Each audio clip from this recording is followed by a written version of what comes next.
So now we're going to talk about how do we, after we've used the English language arts framework to pull out the big ideas that our reader needs to be doing to get meaning, and what we really think the author is trying to convey, which tends to be pretty high level. We're talking about analyzing, evaluating, synthesizing, and that's what it takes to really create meaning, or recreate the author's meaning for ourselves.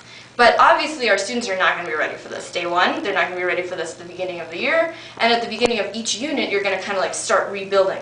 So now we're going to talk about how do we take a really high level objective and break it down and think about what our students need to do. So here we have, students will be able to evaluate how effectively a metaphor changes the meaning of a text. Now there are two big pieces of thinking in this. First, students need to be evaluating, right? They have to be sort of making their own judgment. So first we'll start looking at the steps for evaluation and how we would break that down. So essentially, the next level down from this is that students will be able to evaluate the effectiveness of a literary device.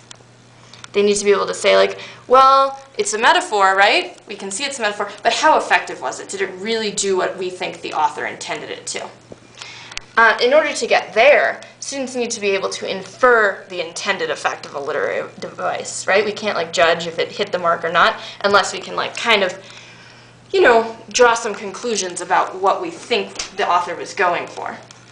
And then students will be able to provide textual evidence to support a judgment. So now we're getting back into smaller pieces. We've gone from big conclusions into smaller individual judgments, and teaching students how to take a single sentence and draw a conclusion is the first step to getting them to doing that on a big, full novel thematic level.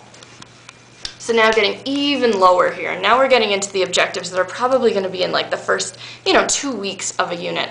We have students will be able to make a judgment about a text. Right? They're not even necessarily providing direct evidence anymore, but they're just starting to make a judgment.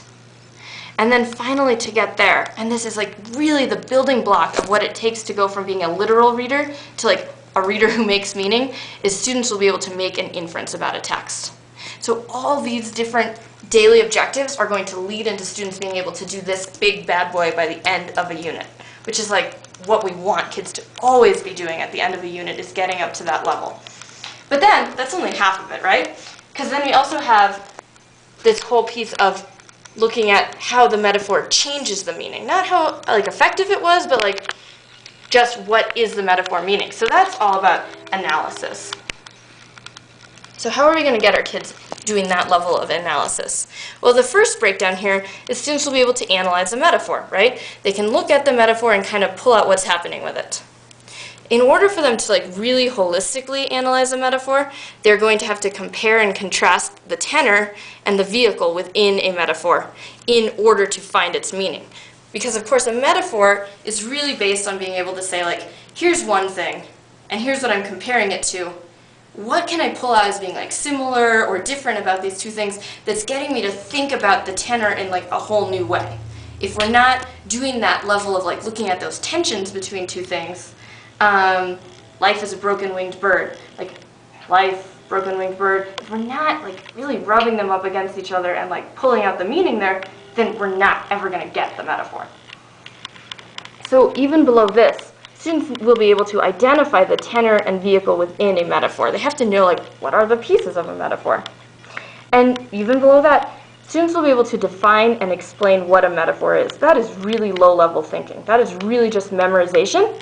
But we can see how, even though our students might start with memorizing on the first few days of a unit, we never stay there for very long. We are really breaking apart our final big objectives and how we're going to get our students there so that we are setting ourselves as educators and our students as learners up for this level of success and this level of creative, critical thinking.